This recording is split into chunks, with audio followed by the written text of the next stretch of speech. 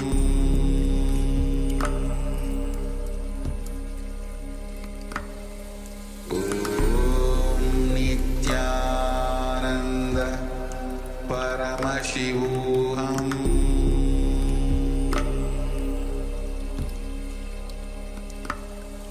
Om Nityananda Paramashivoham.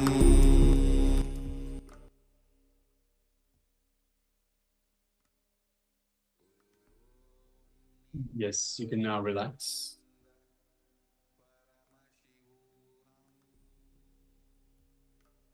You can open your arms and take a moment and share with your partner or the other person.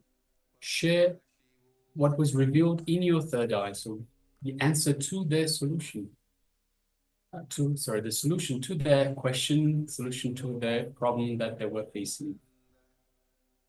So just take a moment and share with the other person the solution revealed to you in your third eye, or the third eye solutions. And if you are scanning for yourself, then you can skip this step.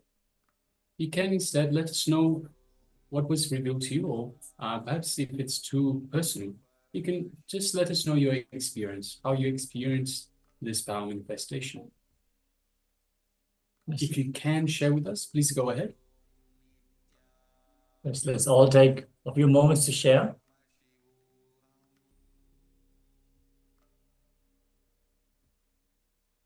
Understand, Swamiji is empowering us through the science of power manifestation, not only to manifest these powers, to just experience these higher possibilities. The science of power manifestation is fundamentally designed to ground us in the space of oneness, in the state of nirvikalpa samadhi, which is the thoughtless space, pure enlightenment itself. So these powers manifest from the enlightened space itself. It is actually not that us, the jiva, the individual, is manifesting the power. It is Ishvara who is manifesting the power. Just expressing it for the jiva, for them to experience their higher self, which is jiva, which is their truth. So as Swamiji has been sharing recently, jiva, jagat, and Ishvara fundamentally are one and the same. But the way they view, they see, they perceive each other is different. There needs to be a superconscious breakthrough for the ultimate Paramadvaita, the realization of oneness to happen. Power manifestation is one such science, pure jnana, which can lead us exactly to that realization. So as our very own higher self, Paramashiva, is manifesting in this power manifestation, we are able to catch a glimpse of the possibilities which we never see in our day-to-day life, things which never happen, because the state of nirvikalpa samadhi opens us up to experience Paramadvaita, experience Paramashiva himself. Yes, so requesting everyone to please take a moment and share your experience. So we request Akul Aya, Ma Carolina, and also the LAPSM team. Take a moment and share with us your experience during this power manifestation. Yes, and we request all the participants for the upcoming rounds, make sure you enrich people. Use the science of power manifestation to enrich people. All the people in LA, you would know the activities of the Paramashiva Sena program, how important enriching is. Swamiji again and again shares how important it is to enrich. And through power manifestation, especially through the science of third eye solution, the power of third eye solution, we can give a direct solution from the cosmic archive. So Paramashiva is just solving another person's problem. So think of anyone who is facing something, who you feel they need help resolving their problem. And then you can share about Paramashiva and the signs of power manifestation. It's a great way to enrich that person's life. Yes. All right. If you are yet to share, please go ahead and do so. Let us know your experience of the program. If you have any questions, I want to stress this once more. If you have any questions about any of the components, even about what we, the acharyas, are speaking, if there's something which is unclear, please let us know so we can help you to get clarity and have the super conscious breakthrough. So we are only here to provide Swamiji's teachings and help you to apply them to your life. So if you are facing some personal problems, if there is anything in particular in your own life that you need help with, that you are not able to resolve, you can also address us here and we will provide Swamiji's teachings, will provide the solutions straight from the Vedic sciences. So that is what we are here for, and we are most happy to help. So with this, we're going to get ready to enter into the next segment, which is going to be a jnana segment with the Supreme Pontiff of Hinduism, which is about elevating our consciousness through the power of sound. Yes. So requesting everyone to settle down and listen in deeply from the space of pure awareness as Swamiji is sharing the pure jnana.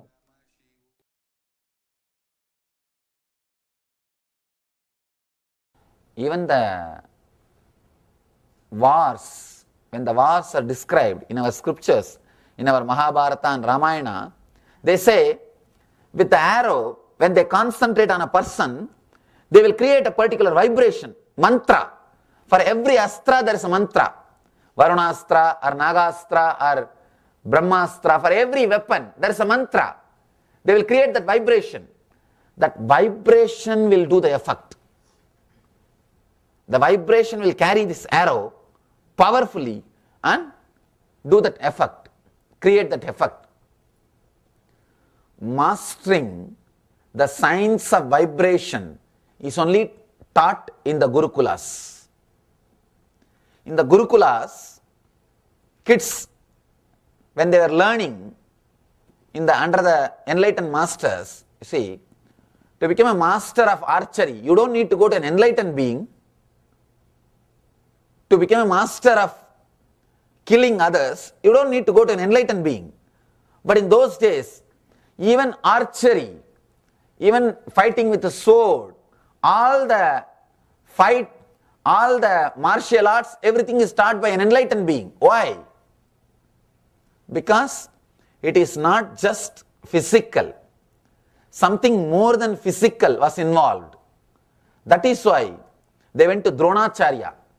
They went to Kripacharya, who are enlightened beings, who are able to handle the power of vibrations, who knows the technique, method to handle the power of vibration, who can teach students to handle the power properly and to use that science of sound. Understand? 20 years ago, if somebody tells you, if somebody would have told you that if you just type few words in the computer, you can get to know about anything you want in the world, nobody would have believed. But today you can do it. Just type any word and search in the net. Anything. You name it, you have it. Anything. 20 years ago, nobody would have imagined this is possible. But today, it is possible. Understand? Same way, just because we are not seeing few things, never think it never existed. Just like a computer passwords are our olden days mantras. Those days mantras are just like computer passwords. If you now just type anything in the search in the internet, you will get the whole information. You will be able to do so much. Same way, those days our masters had passwords. Passwords for particular vibration, to handle particular thought, to handle particular sound. Those passwords are only called as mantras. They are only called as mantras. Why? Why we lost it? Why Durvasa is able to curse somebody? Why Vishwamitra is able to curse somebody? Why Vasishta is able to bless somebody? Why we are not able to? Vishwamitra was just like us, Durvasa was just like us, but how they are able to use the power of sound and use the power of vibration? Why we are not able to use? Understand, this is an important question. If you know the answer for this question, you can work on the Shiva Sutra. Now Shiva is giving technique, solution, just for this question. He is answering just this single question. Why Vishwamitra or Durvasa were able to use the power of vibration? Why we are not able to use? Understand, the answer is cerebral layer. Let me explain that word. Please understand, let me explain how we are corrupted even in our lust, how we are corrupted even in our anger. Even in our anger, we are not pure, we are not authentic. Even in our lust, we are not pure, we are not authentic. If Vishwamitra is angry, if Durvasa is angry, he will not sit and calculate whether the guy in front of me is my boss or subordinate. You will calculate. Understand? When you become angry, one part of you is still able to manage the calculation. He is my boss, too much is at risk, please relax.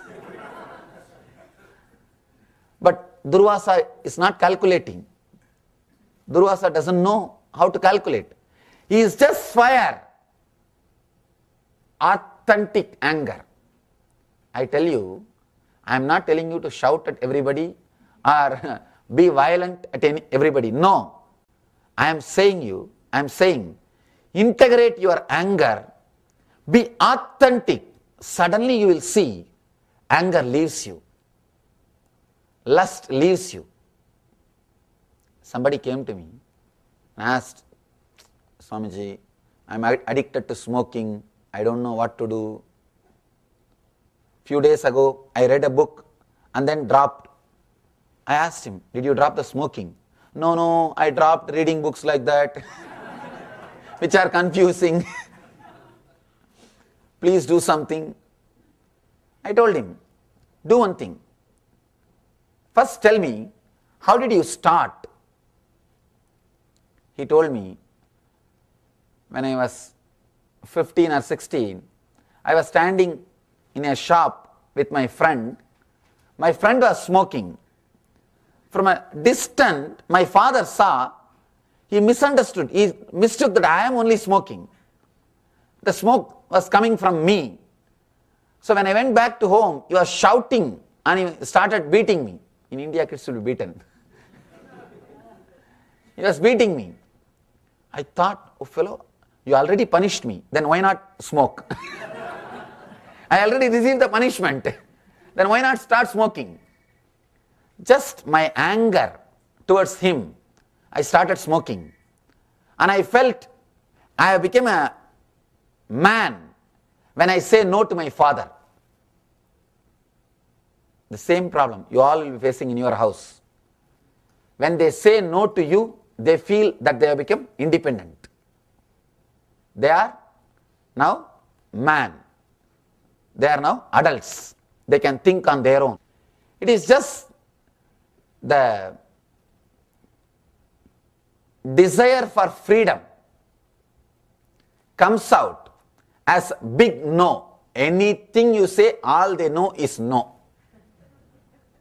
Anything you try. See, to do some work, there are three ways. One, do it by yourself, or hire somebody to do, or tell your kids not to do. It will be done.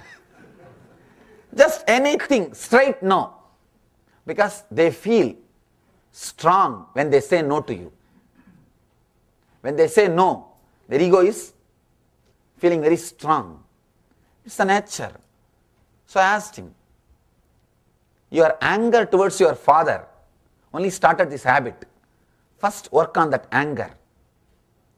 First be really authentic, integrate. See, if you are angry, express it on him.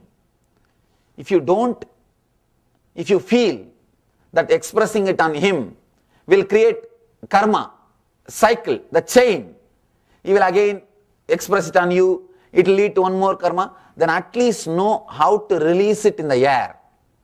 That's what we call releasing the samskaras, karma dahana. In Yoga Sutra, we have a technique, we have a method. If you can't express the anger on the other person, if you feel the cycle or the karma chakra will be created. Karma chakra means what? You will shout and she will beat and you will again shout, and it's just a routine. It will only get developed. If you feel that will happen, then at least release it in the air. But be authentic in your anger. When you are not authentic, it will start expressing in so many ugly ways. Understand? Anything, whether it is anger, guilt, lust, or pain, or fear, if you are not authentic with that emotion, with that energy, it will express it in a very perverted way. Very perverted way. All perversions, all mental disorders are just perverted or cerebral expressions, or disturbed, distorted expressions of these emotions. Understand? These emotions are power, energy to your being. You can see when you become angry, how energetic you become. Your whole body is alive. Every cell is just living. Your whole energy is alive. When you are filled with lust, you can see, when you are filled with lust, the fear won't be there. You won't have fear. No fear will be there. That is why, even knowing the laws of the country, people commit mistakes. They know the laws of the country, the laws of the society, they know everything. But fear will not have place when you are filled with lust. Because the lust is power, energy. If you are authentic with that energy, the energy will liberate you.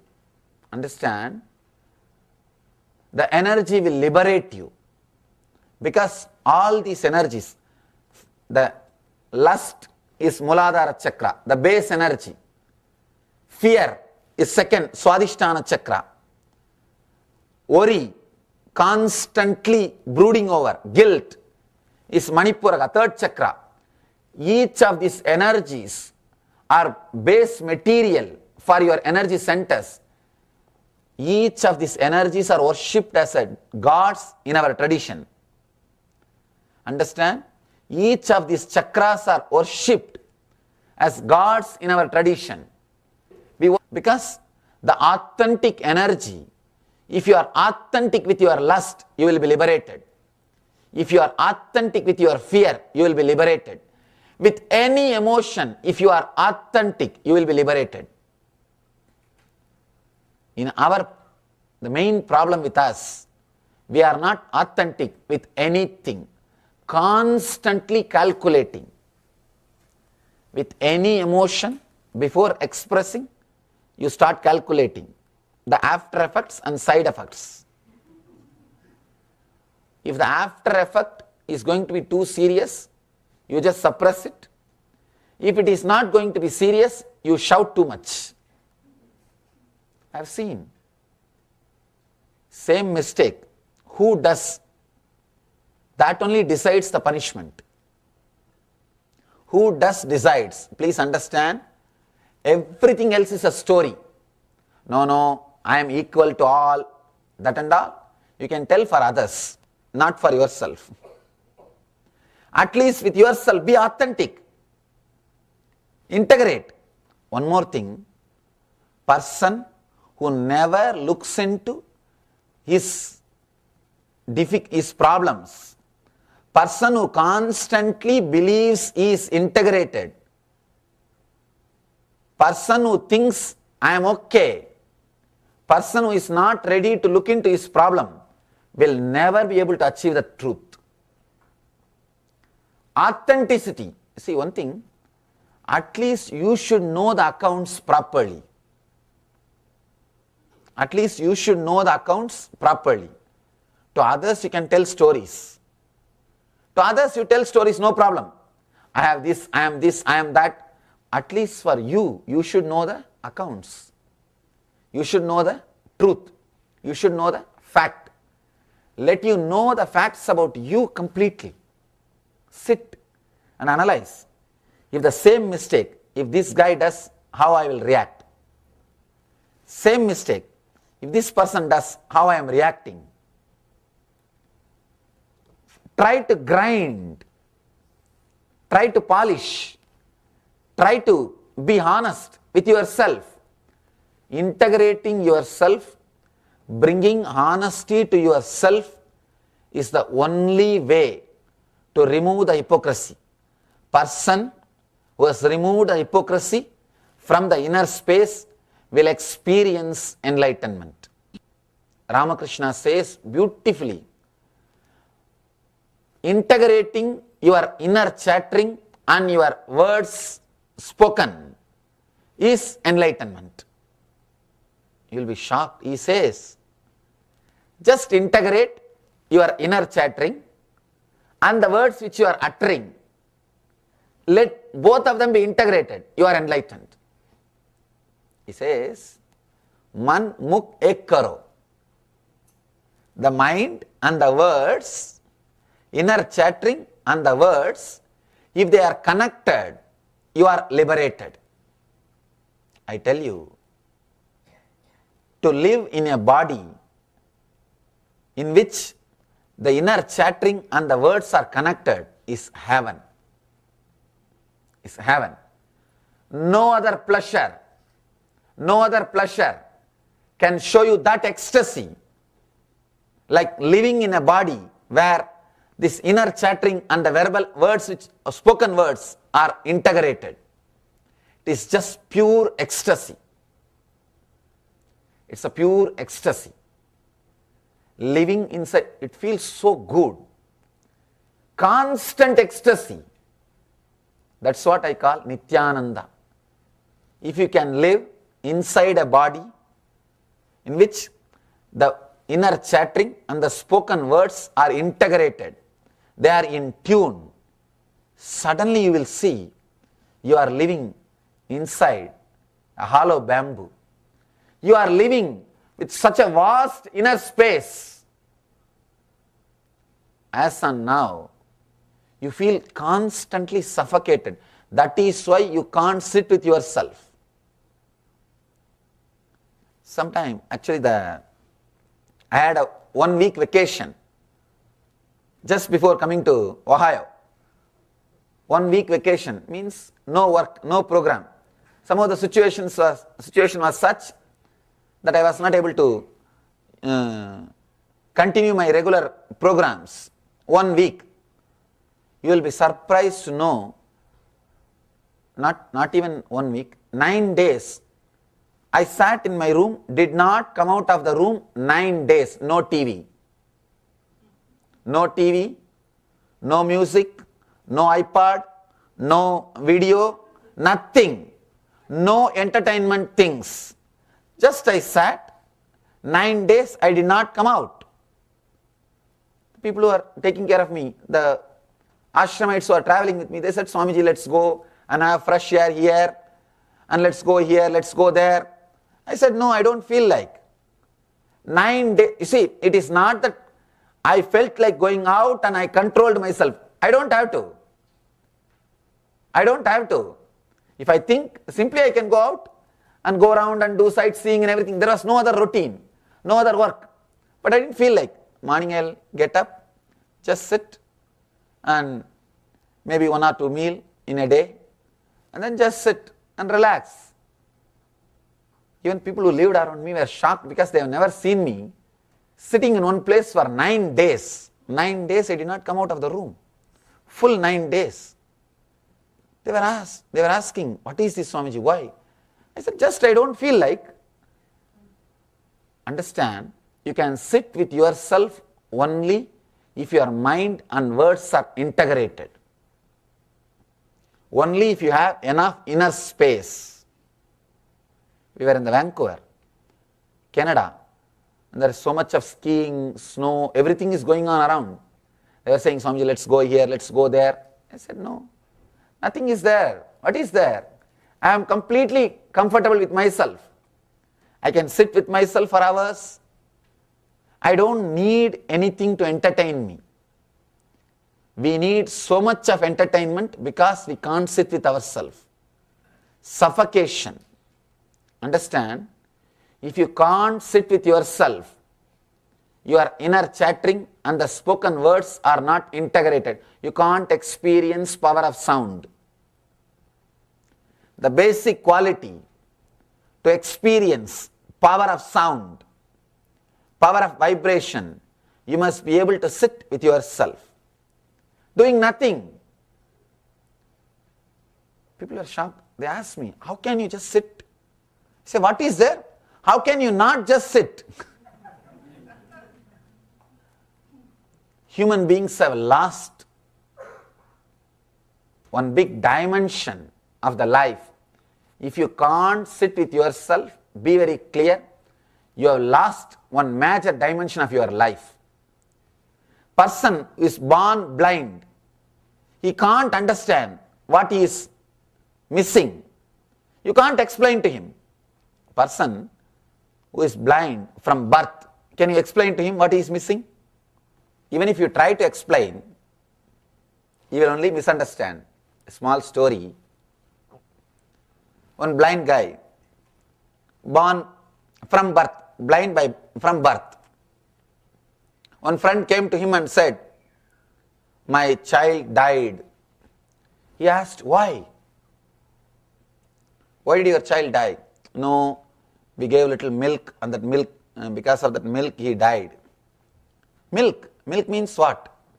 No, it will be white, liquid.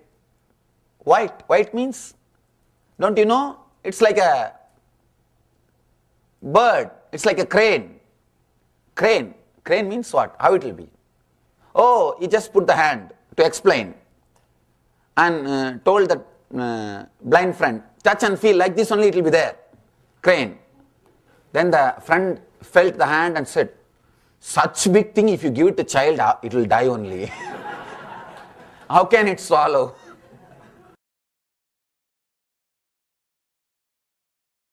If you try to explain something to a person who is blind from birth, he can't relate. And you can't even make him understand what he is missing. Same way I tell you, if you can't sit with yourself, what you are missing, I can't explain. Not able to sit with themselves means does not have so much of inner space, so much of suffocation, Get all the unnecessary furniture and junk from your inner space out. See, now it's like you got too many furnitures, not only furnitures. Somehow you feel all this junk will be useful sometime. These mad people, if you have seen, the mad people, they will go around and collect everything. Every cover, bag, all the things from the road. And if you ask them why, no, it will be useful at some point. They will keep all those things in the house and they will be sleeping outside. Now that is what we are doing. We have collected enough furnitures and junk. Furniture means which you are using now. Junk means which you are thinking you will use it in the future. But you will never use it. Collecting everything and keeping in the inner space, and you are sleeping outside. You are never able to enter in your inner space. So much smell. It is so dirty. You always live outside with your TV, with your iPad, with your laptop, with your car, or with some other entertainment programs. You not able to sit with yourself means you are not able to enter into your own home, your own inner space. Understand? You are completely cheated by this consumeristic culture. The worst thing which can happen to human beings is being cheated by the consumeristic culture. Consumeristic culture means you can have anything, have more, have more, have more, have more. What to do? That later on will take care. That will think later on. Now have more. You are bombarded with desires. You are blasted with advertisements. Constantly. So much of please don't mistake me. I am not disrespecting, but I am telling you the truth. So much of advertisement for food and medicine is not good. See, constantly you are seeing the restaurants. You see, I am not comparing or criticizing. Everywhere, so much of advertisement for food. What will happen? Every time when you see a food, such big burger photographs, and you will think, why not have one? So much of consumeristic attitude, life. Understand, you lose your inner space. Inner space is lost. You can't sit with yourself because you are constantly, one more thing, you are taught, you are conditioned. If you are sitting with yourself, you are lazy, useless. I am not telling you to be lazy. I am not encouraging you to be lazy. But I am saying, when you want, you should be able to sit with yourself. You should have integrity, clarity, freedom, energy, just to sit with yourself.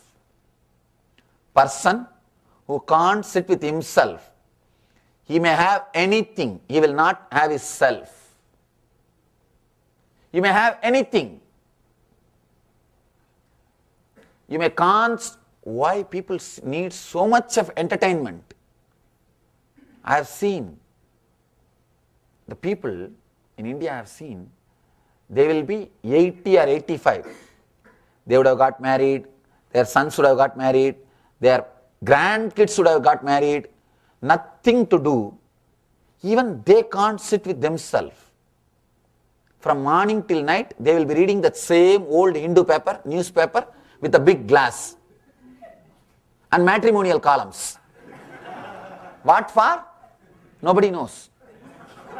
Just because they can't sit with themselves. No, truth. All the old magazines they will collect and they will be sitting and reading. What is there in the old newspaper? No, what else is there to do?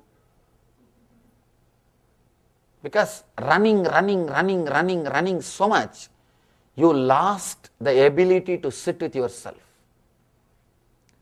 You lost the ability to sit with yourself. The cerebral layer means disintegrated being, unconnected being, completely disconnected with yourself is the reason why we are not able to experience the power of sound. Understand? When Vishwamitra can experience, when Durvasa can experience, when Arjuna can experience, then why can't we? The only reason is they are authentic even in their anger. See, anger itself is not wrong. Lust itself is not wrong, but from where it comes. If it comes in an uncorrupted way, in a pure way, you will live it and live it. You don't have to drop smoking. Smoking will drop you. If you are complete, if you are really smoking, just for smoking, not because of your anger towards the father turns as a habit of smoking, then you can't be healed. You can never be healed. Understand? If you are not able to drop the addiction, some addiction, be very clear, you are not addicted to that. The root of the addiction is somewhere else. People come and tell me, I am addicted to alcohol. Swamiji, please heal me, cure me. I tell them, what do you mean by the word addiction? Do you want to drink? No. Then why do you drink? At that point, I want to drink. Why? You know you don't want to drink. How can you say you are not able to control? People ask me, please, you control me, Swamiji. What do you mean by it? You want me to take away your car key? And what do you mean by you control me? You are intelligent enough. Just understand, difficulty is they are not directly addicted to alcohol. Some other anger or vengeance, some other emotion perverted, got perverted, and that is associated with addiction. Like a story I told you, that boy is not directly addicted to cigarette. No. His anger took a perversion and he started smoking. Whenever he smokes, his unconscious feels satisfied. He is taking revenge on his father. He always says, when I leave that smoke, I feel I am leaving it on my father's face. I am blowing it on my father's face. His unconscious feels satisfied when it uses the anger in some other way. He feels satisfied. I am taking revenge on my father. Impossible. You can't drop addiction. You can't drop addiction unless you are authentic, unless you are able to understand to what you are addicted. I told him, you are addicted to the anger, vengeance to your father. You are not directly addicted to smoking. Heal that. Smoking will drop you. You don't have to drop smoking. Smoking will drop you. If you are addicted to something, understand, if you are not able to drop something through your logical analyzing, be very clear, you have the perverted emotions. You have the perverted being. Your inner chattering and the spoken words are not integrated, are not clearly connected. They are not directly relating with each other. The power of sound can be experienced only if your spoken words and the inner chattering is directly connected. Durvasa is not bothered when he comes, when the anger fills him. He doesn't bother who is cursing. He cursed Shiva. You know that? He cursed Shiva, Mahadeva. He did not even bother who is cursing. When he is filled with anger, he is authentic. When Vishwamitra was filled with lust, he was authentic. When he was filled with guilt, he was authentic. When you are authentic with any emotion, when you are directly connected to that emotion will liberate you. It will liberate you. No emotion will bind you. They will bind you only when you are not facing them face to face. Only when you are not connecting with them directly. Even fear. When you go into the fear, you will be liberated. Here, Shiva is giving a beautiful technique to work on the power of sound. Let me read the sutra in Sanskrit, then we will know the meaning and how to use this technique. Understand? Now we all know there is something called power of sound, means the sound can transport you to a different plane of existence. There were masters who used this science, and I told you even experiences from my life. And now we have a technique how to use it in our life, and we know why they were able to use and we are not able to use. The reason why they were able to experience the power of sound and why we are not able to experience. Here we have the technique for the problem also. We have the solution for that problem. Just understand these three things. Through the power of sound, you can be transported to a different plane of existence, and it is possible. Many have lived. Second fact, we are not able to live.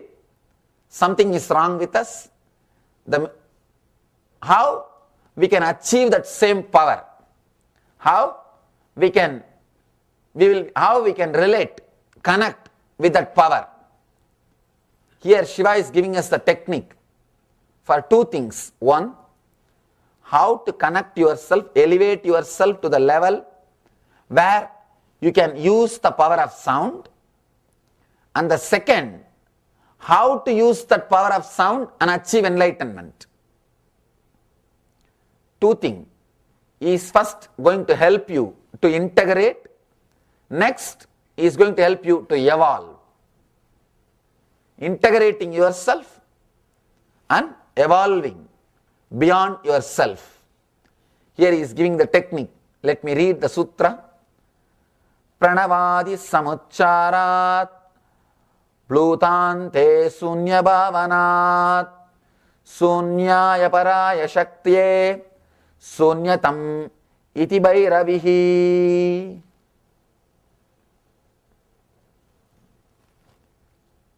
Again, the big problem is translation. Sanskrit is such a poetic language. You can't translate poems. Even from English poems to English prose. No. You can't translate. If you translate, you can say what he means, but you can't say what all he wants to express. Maybe you can express only one dimension. Poem is like a 360-degree vision. Prose is like a 120-degree vision. Poem is like a 360-degree vision. Prose is like a 120-degree vision. Only one slice of a pizza. One bit. You can't express the whole truth. And here I am trying to translate a Sanskrit poem to English. Maybe I will try to give the technique, that's all. I don't think I will be able to translate the sutra completely. Intone a sound, O Bhairavi, as Om, the A-U-M, A-U-Ma, the Pranava. Slowly, as sound enters the soundfulness, let you also enter and become enlightened. Very simple sutra.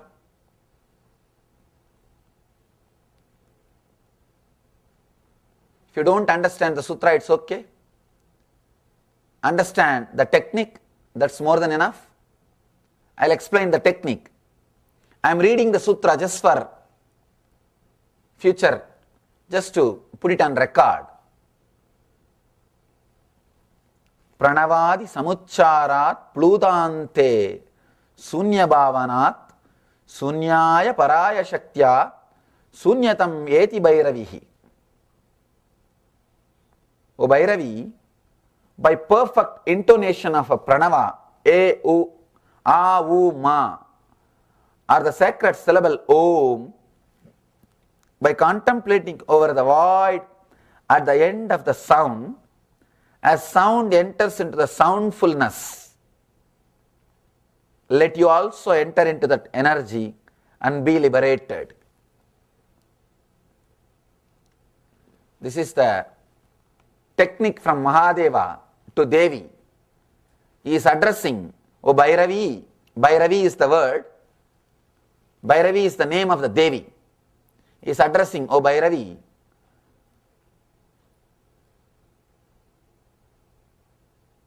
use this technique and experience, let the people experience enlightenment. This technique is given for us through Devi. Devi is enlightened, no doubt. It is given to us so that we will become enlightened. This Murti is made out of the Dhyana Sloka from this book. In this book, it describes Devi was sitting in the lap of Shiva and he was teaching the Shiva Sutras. The same way this Murti was designed. Because I feel this is the book of the books. This book is beyond, incomparable. No other book can claim that they have solution for all possible problems. Here, practically Shiva solves all the existing, existed and yet to exist problems. He gives solution for everything. He says, intone a sound as A-U-M, Om, A-U-Ma, slowly. As sound enters soundfulness, let you also enter and liberate. Let's understand the technique first. And let me connect how this is going to directly help to integrate our inner chattering and verbalization. How it is going to create more inner space. How it is going to integrate us. And how it can elevate us to different plane of existence. How it can elevate us to different plane of existence. Understand? When you create a particular sound, your mind will be occupied only with that sound. Especially loudly. If you are creating internally, you will be doing 2-3 things. I always tell people, don't close your eyes and sit here. People think, no, Swamiji, I am meditating and listening. No. Good listener is a person who is thinking about something else. You will be sitting and acting as if a good listener. What he will be doing? He is lost somewhere else. If you are using the words internally, your whole being will not be integrated. No.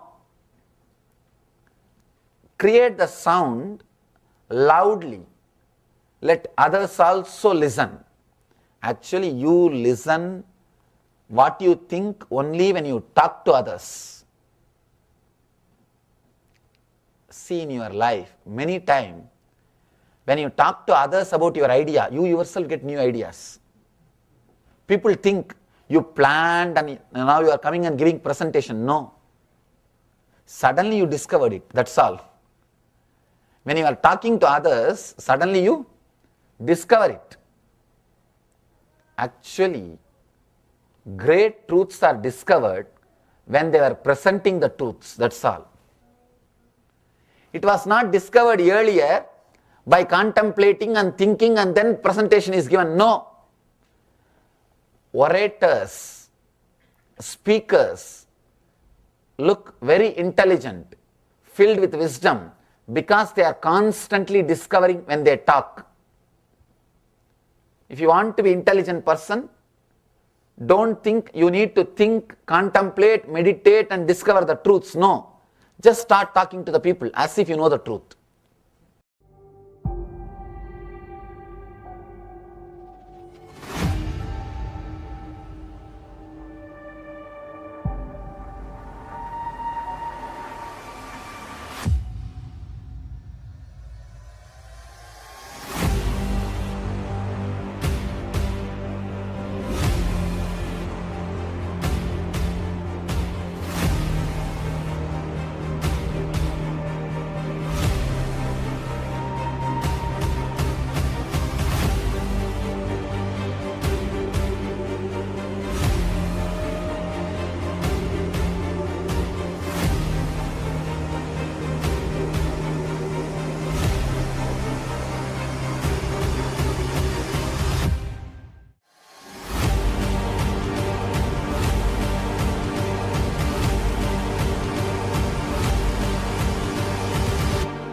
Swamiji revealed the science behind the power of sound, how the great masters were able to manipulate the sound and create any effect that they wanted just through striking a particular sound. And how, like, with the power of Vak Shakti, your declaration can be blessing and curse. Swamiji has shared that why we are not able to perform all these feats is because of our inauthenticity to the frequency, the inauthenticities to the sounds that are being created inside and outside of us. He has shared when Vishwakarma was in lust, he was total. When he was in anger, he was total in his anger also. It is not that the emotion, that the frequency was changed based on the situation, based on the person, be it his boss or his friend. Being total in the frequency, being total in your expression, that is what's going to lead you to mastering the power of sound. So Swamiji has been giving various techniques, and throughout the day, we are also going to dive into more powerful techniques and meditations. If you have any questions about this segment, please let us know. If there's anything that needs to be clarified, feel free to send your message in the chat. Yes, so before we go on to the next segment, requesting everyone to please switch on your cameras. So requesting Ma Carolina, Akul Lal Aya, we have Ma Ling Ling too, and of course we have Ma Trinityakananda. You have your camera on, Ma, but we cannot see you in the camera. So requesting everyone, please switch on the cameras and be available for the program and available for yourself, to yourself. So Swamiji beautifully tells us that whatever you put into the program is what you get out of it. See, when we have the camera switched off, we are more casual, more relaxed, more, it's okay, I'll do it in my own time. When we have the camera switched on, we know that we have the mentality that someone might be watching us. So let us pay attention. Let us be more attentive. So you naturally are bringing more awareness to the program when you have the camera switched on. So requesting everyone, please switch on your cameras and be even if you fall asleep in the camera, that's okay, not a problem. But have your camera switched on, and you will pay the time that you are present. You will pay more attention. You will bring more benefits to yourself. You will get more benefits from the program itself. So Swamiji says, if you put 10% into the program, you will get back 10%. If you put 50%, you will get back only 50%. If you put 100%, then you will get 100% back. So give yourself the best chance to get the best out of the program and be available in the camera frame and available for yourself for this program. All right, so yes, thank you very much, Akulaya. So let us now sit comfortably with the head, neck, and spine, and let us get ready for the next segment. The next segment is a meditation, once again, guided by the Supreme Pontiff of Hinduism. So it is a guided meditation. It is the Omkara meditation. So let us sit comfortably, make sure that we have enough space. We are undisturbed for the duration of the meditation. And let us do the meditation authentically. Let's get ready. Bring your full awareness, and let's give our awareness to the Supreme Pontiff of Hinduism as he guides us through this Omkara meditation.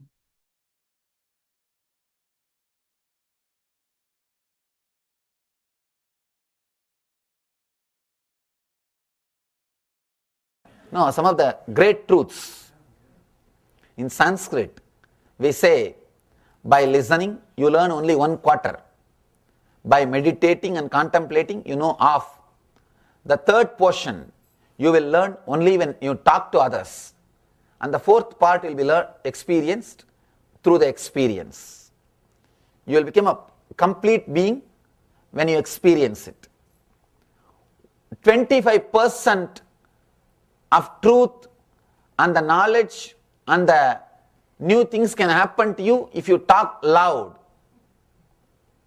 If you talk to others, 25% new things can happen to you. That is why people go on talking.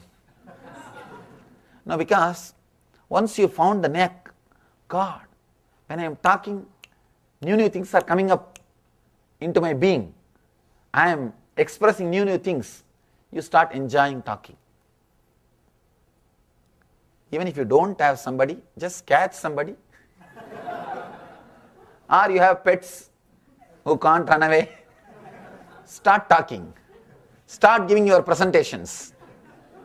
And you will see, suddenly you are talking too many intelligent things. And things are falling in tune. Here, Shiva also says, start loudly. Only then you will be listening. You won't listen if you are chanting internally. People ask me, Swamiji, if I chant inside silently, it will be nice. No. You will feel nice because you have fallen asleep. People come out and tell me, no, Swamiji, I chanted very silently. It was so great. It was such a great experience. Don't think it is a meditative experience. You would have slept, maybe a good sleeping pill. Chanting some mantra internally, inside the mind, may be a good technique for sleeping, not for falling into meditation. Falling into meditation, start with a loud voice. And slowly you will see your whole inner being is filled with that voice. Your whole energy is concentrated to that sound. Now, slowly reduce the sound. Go to the depth from where that sound is raising, from where that sound is arising, from where that sound is coming out. Go to that source. Go to that being. You will see your inner space filled with soundfulness. I want all of you to know, silence is not soundlessness. Soundlessness, absence of sound, is dead silence. If you are jumping, if you are working towards the soundlessness directly, you will only be constantly disturbed, irritated by other sounds. People, the so-called meditators, the silent meditators, they will create such a hell to the whole house. They will tell, hey, keep quiet, switch off the cell phone, switch off the telephone. The noise which they make. And they will be so filled with irritation. And I have seen people who are working towards the absence of sound, who want absence of sound. For them to meditate for 10-20 minutes, they will turn the whole house upside down. They will shout at this person, that person, and after shouting, before sitting for meditation, they will shout, go around, keep quiet, keep quiet, keep quiet, keep quiet. After coming out of the meditation, they will come and shout, you didn't have sense when I was meditating, you did that, you did that. Even if you do something, create some noise, and other times they won't record so clearly. It means what? When they were sitting in meditation, they were recording like a voicemail. Whatever was going on was getting recorded. People who work for this soundlessness, and even when they were sitting, they will be so irritated. Ramakrishna, Ramakrishna, Ramakrishna. Ramakrishna, Ramakrishna, Ramakrishna. Don't you have a sense I am meditating? Keep quiet. Ramakrishna, Ramakrishna, Ramakrishna, Ramakrishna, Ramakrishna. When you are working towards the dead silence, even a small sound will irritate and disturb you. You are bound to be, because you are excluding. Anything which you exclude will take revenge on you. Anything you exclude will take revenge on you. And you will see purposely sounds are coming towards you. They are traveling. Sometime, even if the sounds don't come, you will be waiting for them. A small story like this. One great guy who is trying to work with that absence of sound. The dead meditators, I call them. With a long face, serious, and they can't tolerate even a small sound. They need absolute silence. Absolute means pin drop silence. One fellow, like this guy, sitting in the banks of lake, the village tank, and meditating. That's where people usually meditate after taking bath. They will sit there and meditate. One day he heard the sound of anklets. One girl came to fetch water. First anklet, the sound of anklets. When they put the pot in the lake, when the pot gets filled, that sound. That fellow opened the eyes and saw. Irritated, shouted, "Don't you have sense? I am meditating here. Why don't you come without anklet?" Next day, she came without anklet. But the water fetching, that sound, he got irritated. He shouted, "Why don't you come with some other vessel which will not create sound?" The third day he was sitting in meditation, just expecting that anklet sound and the water sound. The third day, even if you don't get the sound, you will be just expecting to get irritated, to get that sound. You will be waiting for some sound. When you want complete the soundless silence, you are in trouble. Here Shiva says, enter into the soundfulness, the intensity of sound. Then no sound can disturb you. No sound can disturb you. He says, go into that sound, source of the sound. That's what we call anahata dvani, uncreated sound.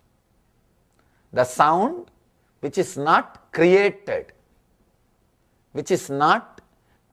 by two things hitting. Ahata means created or hitting. Anahata means uncreated. The primal sound. When you go to that soundfulness, you will experience a sound which is silence, the silence which can't be disturbed by any sound. Silence which can't be disturbed by any sound is the true silence. Silence is not absence of sound. Silence means intense living silence. Understand? I am giving a new meaning for the word silence. Intense living silence, not dead graveyard silence. These guys who are working for the dead silence, soundlessness, even in graveyard they will not be relaxed. They will say, oh, the air sound is coming, or some bird chirping. They will be disturbed by some sound. If you are excluding, you will be disturbed. If you are including, nothing can disturb you. Shiva is a great master who includes everything. Who includes everything. Let me describe the technique so that you can play with this technique. Play with this powerful technique. Understand? This technique will do two work. One, will first heal you, integrate you, so that you can start experimenting and experiencing the power of sound. You will achieve the state of Vishwamitra or Vasishta or Durvasa. You will be able to play with the power of sound. The second thing, you will be able to use this same technique to elevate you to the enlightened consciousness. Healing you is one part, elevating you is second part. Healing you means bringing you to the level of Durvasa, Vasishta, or the Vishwamitra. Elevating you means what I said, that just by sound you can walk on fire, you will not be burnt. That is elevating. Transporting you to the different plane of existence. Both can be done by just this one technique. People ask me, technique seems to be so small, how can such big work happen, Swamiji? It feels like too good to be true.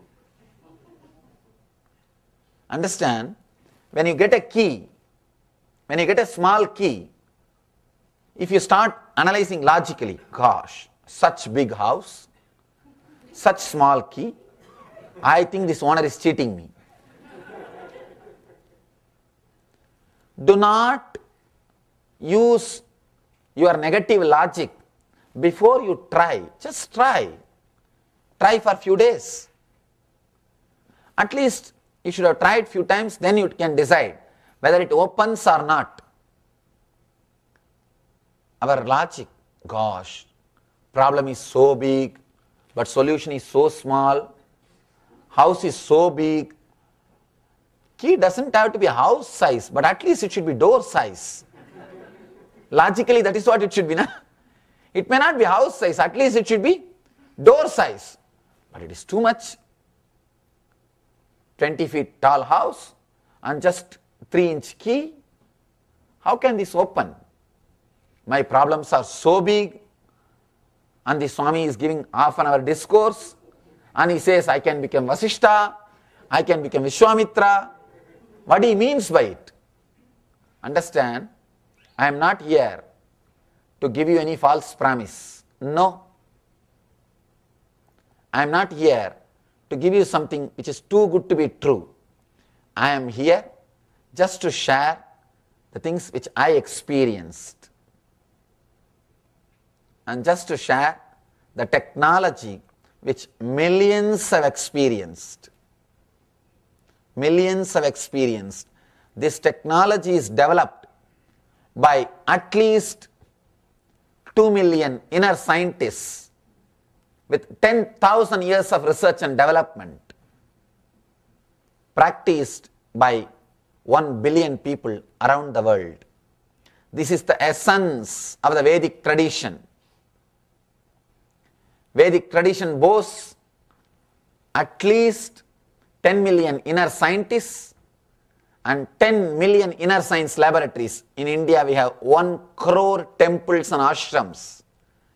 1 crore temples and ashrams where every day congregation happens. We don't believe in holiday religion. No.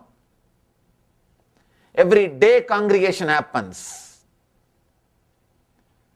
1 crore inner science laboratories and 10 million, same way, 1 crore inner scientists who are working with this technology, who are working with these mantras, with these great truths, and 1 billion people following this technology. Understand, I am expressing the experience of the great masters. All you need to do, just play with these techniques. You don't even have to be a serious meditator. Serious meditator is a guy who is depressed. No, really. All the so-called serious meditators, depressed fellows, they can't laugh. No, really. Just go to the serious meditators' places, they can't laugh. They can't laugh. They lose the nature. They become so serious and so arrogant. God, even God can't help them. Because they become arrogant in the name of God. They become serious in the name of simplicity. They will try seriously to be simple. They will try so seriously to be simple. The whole joy is lost. Being simple means being with all your mistakes. That's all. Nothing else. That's all. Just accept yourself. If you can't accept you, at least accept you can't accept you as you are. That's all. Either accept yourself with all your mistakes, or accept you can't accept you. At least that. Over. But they will try their best. No, first this, first that. And the step-by-step process creates all confusion. Here, Shiva gives you simple and straightforward techniques. That is why this book did not become popular. No, really. If Shiva gives you some complicated techniques, then people feel ego satisfaction. No, really. They feel their ego is satisfied. They feel they received something worthy. Simple things do not appeal to an intellectual mind. Simple things people don't feel connected to it. They become so complicated. Anything which is very complicated, they feel connected. I have seen, when I tell people, go around the hill 10 times in my native place, that going around the hill is a famous tradition. 16 kilometers, they will have to walk 10 miles. If I tell them, please go around that Arunachala hill, do the Girivalam for 10 times, they will leave so happily that they will go out and tell, Swamiji gave me big solution, all my problems disappeared, I am so happy I came and met him. If I tell them, please sit for 10 minutes and meditate every day, I think this Swami doesn't know much. This Swami doesn't know much about spirituality. It's okay, I think he is after all young person. He will not know too much about spirituality. I think anyhow, whatever he knows he told me, but I will go for second opinion. See, when you tell something which is straight, people feel, it's okay. I just came to see what he tells. I just came to check out. And they don't feel connected. And if you teach them, if you nicely blast them, actually you should beat them, then they are happy. They are quite happy. Yes, I paid $200, I got some material. I learned something. But here Shiva is straight away giving a simple technique. He says, chant the Omkara loudly with that same loud expression. Go into the source from where the sound is coming from your being. He is not telling you how to sit. He is not even telling you should not lie down. You can even lie down. He is not putting any condition. He is not giving you anything else. He is not telling you should not eat this, you should not eat that, you should not do that, you should not do this. Nothing. Actually, inside, unconsciously, everybody wants some do's and don'ts. Because you are trained to live with the do's and don'ts.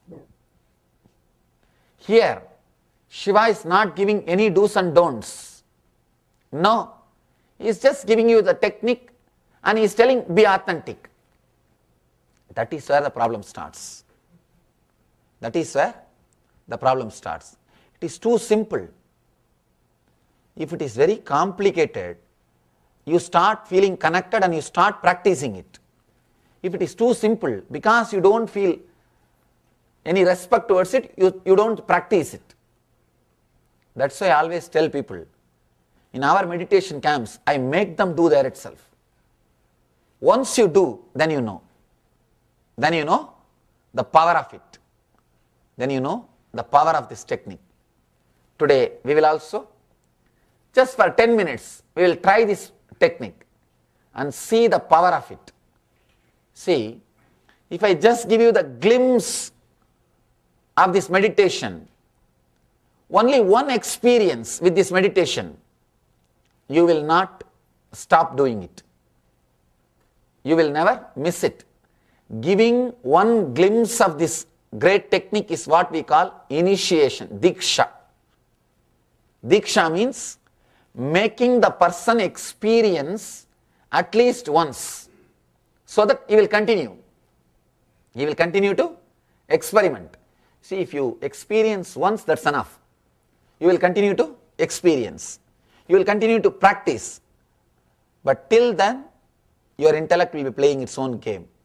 At least once I should show how the key opens. Then if I hand over the key, you know, yes, this key opens this house. Then you can be inside the house or outside the house. You will have confidence. This key opens. Even if once I don't show, you will not even have the confidence to use the key.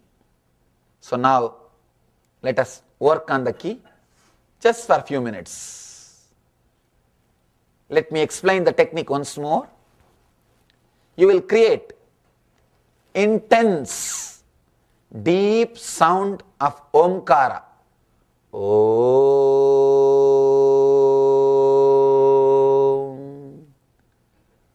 When you create that sound, for a few minutes you will be listening to that sound. After a few minutes, let you be creating the sound loudly.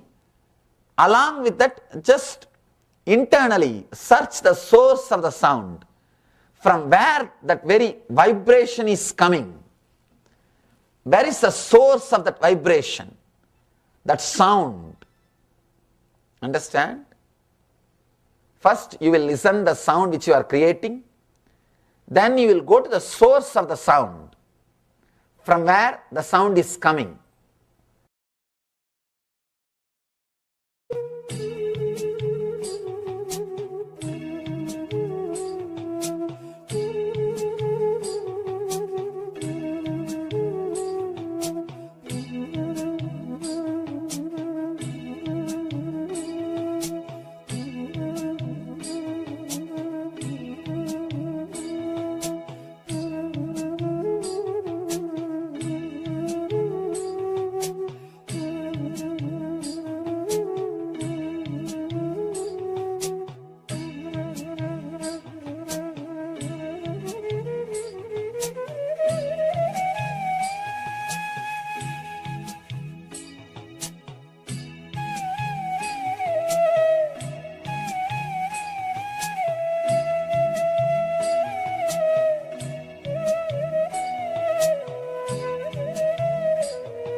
Yes, Nityananda, all of you. So, elevating your consciousness through the power of sound. The sound says, first, through the method and elevate your consciousness, and then use the power of sound to reach that space of pure oneness. And sound says that even whenever you have fear or anger, just look into it. When you look into it, you'll see that emotion completely leaves you. You'll get fulfilled by that emotion. So I say with every emotion that you, when you live it fully, Swamiji gave example of Durvasa Rishi. For in Vedic tradition, it's quite popular name, the Durvasa Rishi. So he used to get angry. In anger, he even cursed Mahadeva. He also cursed Shiva. So he didn't look who he is cursing. In our situation, when we are getting angry, if boss is there, if you're getting angry, we'll think, if I get angry at the boss, we think of so many things. So we keep the anger aside that time. So, but Durvasa, when he is angry, he lives that anger authentically. He's not bothered who is in front of him. He even cursed Mahadeva. So when you are authentic with the fear or anger, that emotion will completely leave you. But so I say that most time we are not living these emotion intensely. That's why it doesn't leave our system. So with this, we'll be entering into the meditation for using the power of sound. So Swamiji told how to use the power of sound. He actually described how in the past Vedic rishis used the power of sound. Even in archery, power of sound was used. Swamiji gave his own example and the science, the technique. And so now we'll be entering into the meditation technique. This is called as Omkara meditation. Means using the power of Om, the power of sound, to elevate your consciousness. So let's get ready for this meditation. And let's enter into this meditation to elevate your consciousness through the power of sound.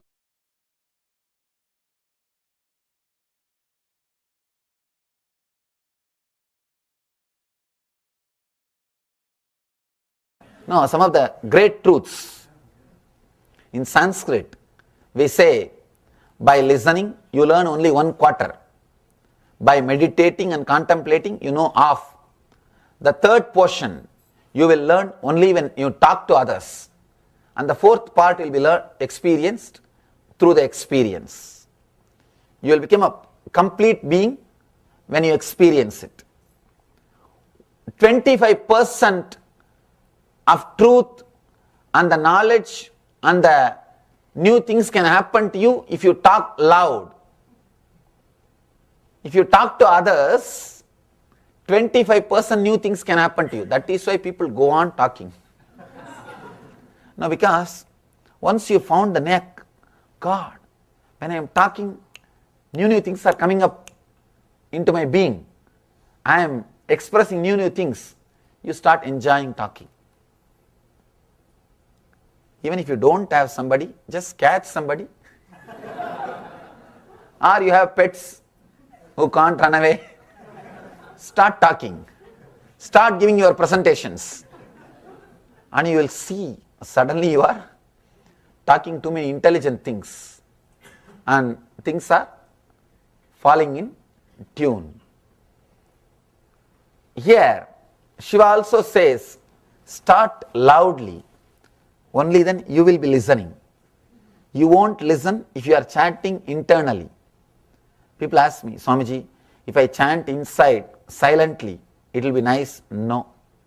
You will feel nice because you have fallen asleep. People come out and tell me, no, Swamiji, I chanted very silently, it was so great. It was such a great experience. Don't think it is a meditative experience. You would have slept, maybe a good sleeping pill. Chanting some mantra internally, inside the mind, may be a good technique for sleeping, not for falling into meditation. Falling into meditation Start with a loud voice. And slowly you will see your whole inner being is filled with that voice. Your whole energy is concentrated to that sound. Now slowly reduce the sound. Go to the depth from where that sound is rising, from where that sound is arising, from where that sound is coming out. Go to that source. Go to that being. You will see your inner space filled with soundfulness.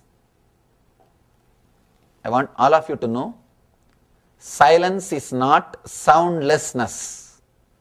Soundlessness, absence of sound, is dead silence.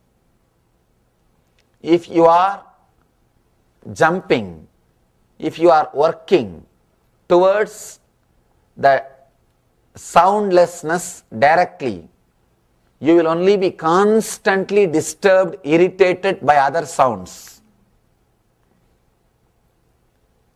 People, the so-called meditators, the silent meditators, they will create such a hell to the whole house. They will tell, hey, keep quiet, switch off the cell phone, switch off the telephone. The noise which they make, and they will be so filled with irritation. And I have seen people who are working towards the absence of sound, who want absence of sound. For them to meditate for 10-20 minutes, they will turn the whole house upside down. They will shout at this person, that person, and after shouting, before sitting for meditation, they will shout, go around, keep quiet, keep quiet, keep quiet, keep quiet. After coming out of the meditation, they will come and shout, you didn't have sense when I was meditating, you did that, you did that. Even if you do something, create some noise, and other times they won't record so clearly. It means what? When they were sitting in meditation, they were recording like a voicemail. Whatever was going on was getting recorded. People who work for the soundlessness, and even when they were sitting, they will be so irritated. Ramakrishna, Ramakrishna, Ramakrishna. Ramakrishna, Ramakrishna, Ramakrishna. Don't you have a sense? I am meditating. Keep quiet. Ramakrishna, Ramakrishna, Ramakrishna, Ramakrishna, Ramakrishna. When you are working towards the dead silence, even a small sound will irritate and disturb you. You are bound to be, because you are excluding. Anything which you exclude will take revenge on you. Anything you exclude will take revenge on you. And you will see purposely sounds are coming towards you. They are traveling. Sometime, even if the sounds don't come, you will be waiting for them. A small story like this. One great guy who is trying to work with that absence of sound. The dead meditators, I call them. With a long face, serious, and they can't tolerate even a small sound. They need absolute silence. Absolute means pin drop silence. One fellow, like this guy, sitting in the banks of lake, the village tank, and meditating. That's where people usually meditate after taking bath. They will sit there and meditate. One day he heard the sound of anklets. One girl came to fetch water. First anklet up, the sound of anklets. When they put the pot in the lake, when the pot gets filled, that sound. That fellow opened the eyes and saw. Irritated, shouted, don't you have sense? I am meditating here. Why don't you come without anklet? Next day, she came without anklet. But the water fetching, that sound, he got irritated. He shouted, why don't you come with some other vessel which will not create sound? The third day he was sitting in meditation. just expecting the anklet sound and the water sound. The third day, even if you don't get the sound, you will be just expecting to get irritated, to get that sound. You will be waiting for some sound. When you want complete the soundless silence, you are in trouble. Here Shiva says, enter into the soundfulness, the intensity of sound, then no sound can disturb you. No sound can disturb you. He says, go into that sound, source of the sound. That's what we call anahata dvani, uncreated sound. The sound which is not created, which is not created by two things hitting. Ahata means created or hitting. Anahata means uncreated. The primal sound. When you go to that soundfulness, you will experience a sound which is silence, the silence which can't be disturbed by any sound. Silence which can't be disturbed by any sound is the true silence. Silence is not absence of sound. Silence means intense living silence. Understand? I am giving a new meaning for the word silence. Intense living silence, not dead graveyard silence. These guys who are working for the dead silence, soundlessness, even in graveyard they will not be relaxed. They will say, oh, the air sound is coming, or some bird chirping. They will be disturbed by some sound. If you are excluding, you will be disturbed. If you are including, nothing can disturb you. Shiva is a great master who includes everything. Who includes everything. Let me describe the technique so that you can play with this technique. Play with this powerful technique. Understand? This technique will do two work. One, will first heal you, integrate you, so that you can start experimenting and experiencing the power of sound. You will achieve the state of Vishwamitra, Vasishta, Durvasa. You will be able to play with the power of sound. The second thing, you will be able to use this same technique to elevate you to the enlightened consciousness. Healing you is one part, elevating you is second part. Healing you means bringing you to the level of Durvasa, Vasishta, the Vishwamitra. Elevating you means what I said, that just by sound you can walk on fire, you will not be burnt. That is elevating. Transporting you to the different plane of existence. Both can be done by just this one technique. People ask me, technique seems to be so small, how can such big work happen, Swamiji? It feels like too good to be true. Understand? When you get a key, when you get a small key, if you start analyzing logically, gosh, such big house, such small key, I think this owner is cheating me. Do not use your negative logic before you try. Just try. Try for a few days. At least you should have tried few times, then you can decide whether it opens or not. Our logic, gosh, problem is so big, but solution is so small, house is so big. Key doesn't have to be house size, but at least it should be door size. Logically, that is what it should be. Na? It may not be house size, at least it should be door size. But it is too much. 20 feet tall house and just 3-inch key. How can this open? My problems are so big, and the Swami is giving half an hour discourse And he says, I can become Vasishta, I can become Vishwamitra. What he means by it? Understand, I am not here to give you any false promise. No. I am not here to give you something which is too good to be true. I am here just to share the things which I experienced, and just to share the technology which millions have experienced. Millions have experienced. This technology is developed by at least 2 million inner scientists with 10,000 years of research and development, practiced by 1 billion people around the world.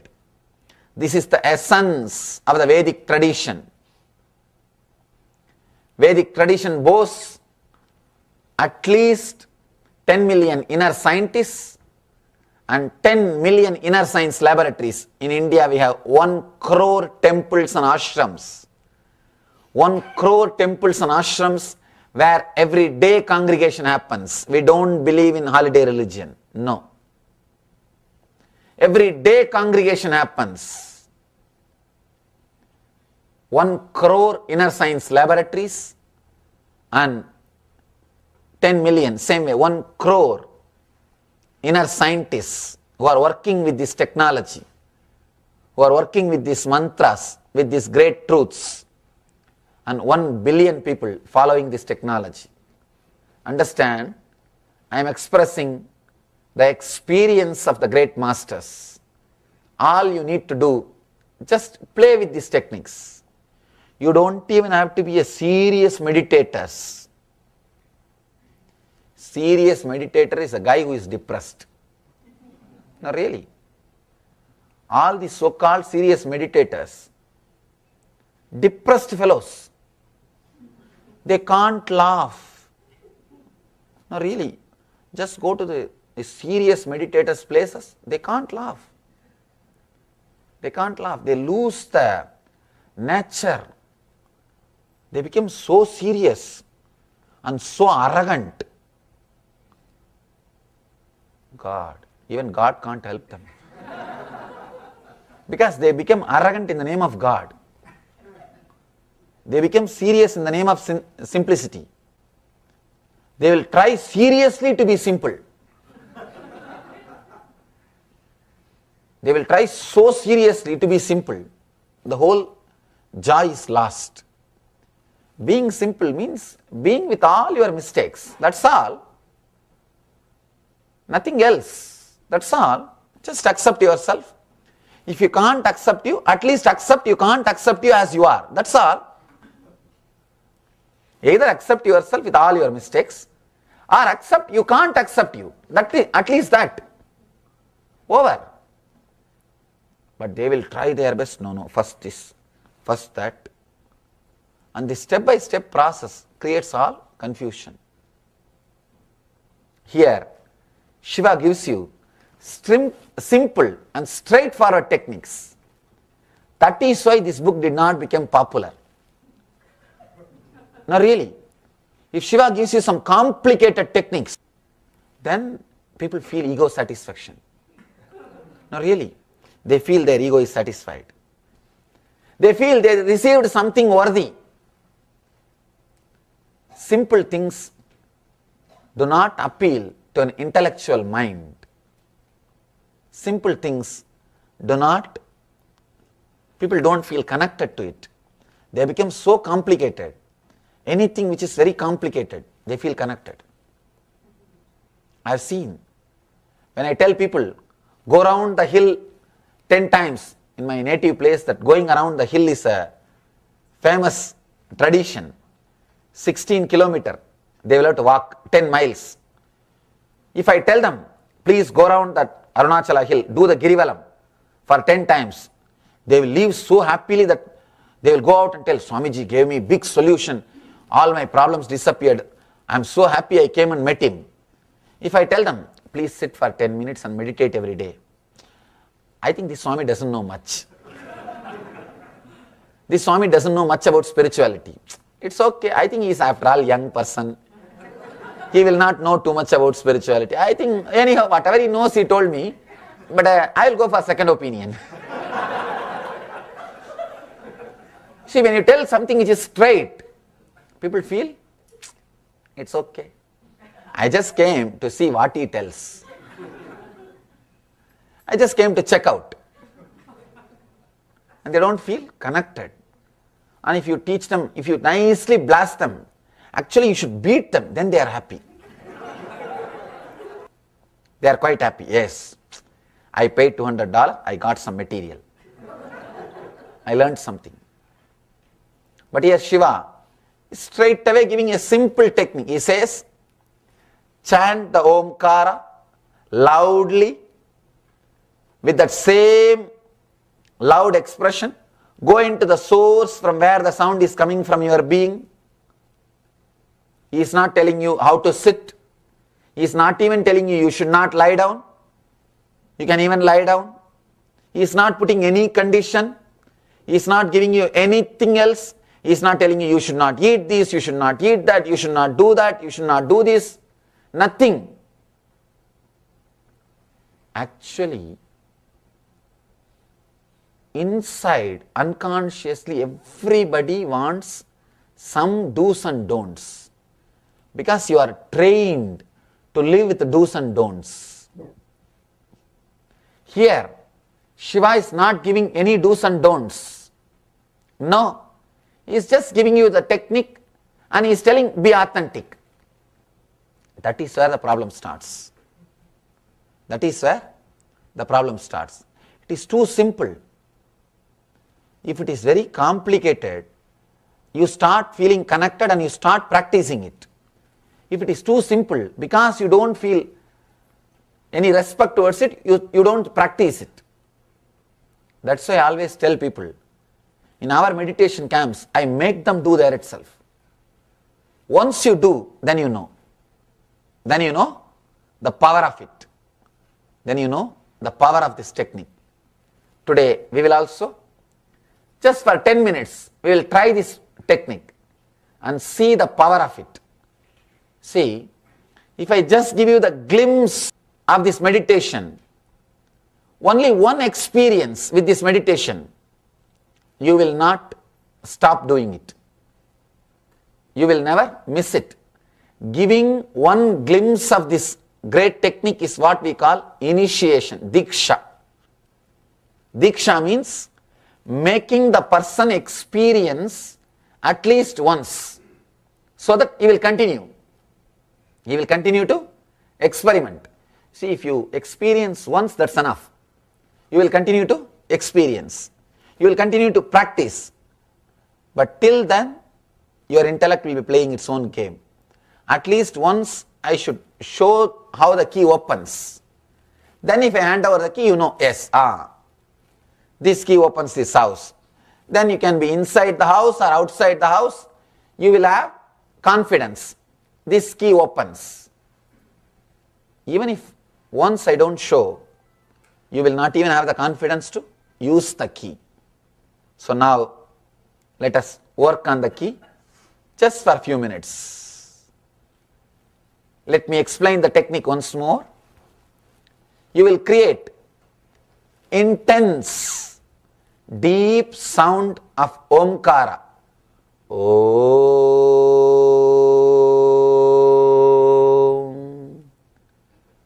When you create that sound, for a few minutes you will be listening to that sound. After a few minutes, let you be creating the sound loudly. Along with that, just internally search the source of the sound, from where that very vibration is coming. Where is the source of that vibration, that sound? Understand? First you will listen the sound which you are creating. Then you will go to the source of the sound, from where the sound is coming.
Yes, Nityananda, all of you.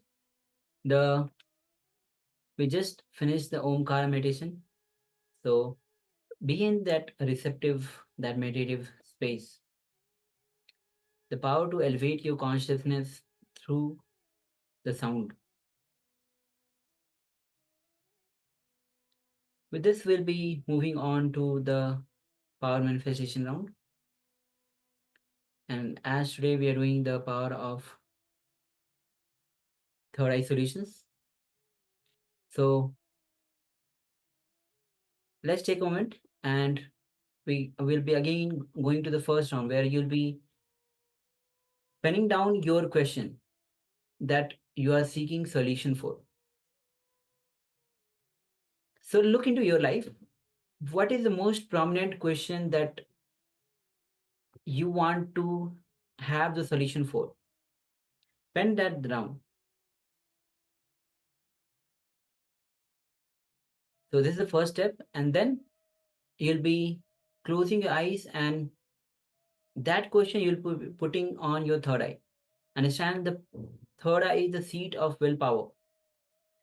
When through the oneness, when you are in oneness, your willpower aligns with Paramashiva's will, with Swamiji's will, and you are able to manifest what you want.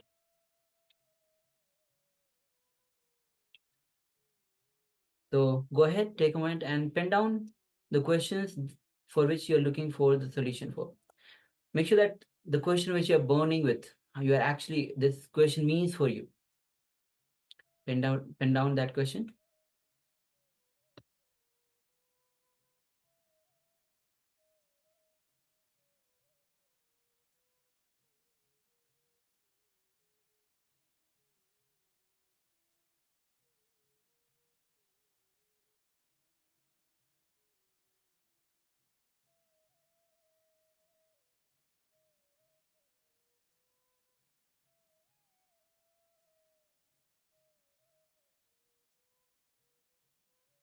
Once you have penned down the question, now sit with your head, neck, spine in a straight line to facilitate the Kundalini to rise up, energy rise up. Sit with your eyes closed and visualize Swamiji in your inner space. His energy is flowing through you, filling your whole body. Every cell in your body is getting energized with Swamiji's energy. His love, His compassion is filling your whole system.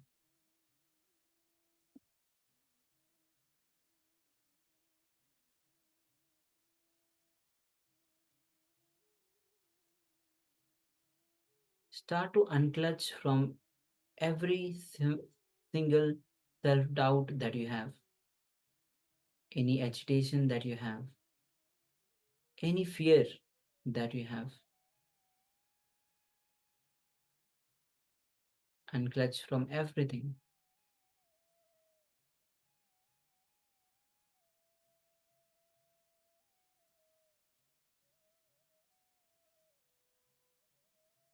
Go on unclutching.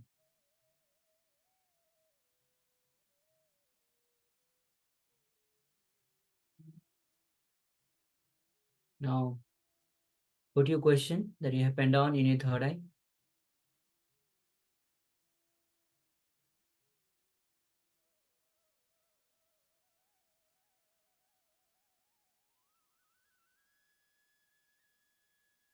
Now, let's start chanting Mahavakya.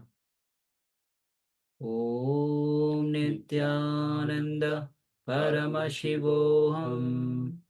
Om Nityananda Paramashivoham. Om Nityananda Paramashivoham. Keep vibrating with this Mahavakya and ask Swamiji to reveal the solution for your question through your third eye.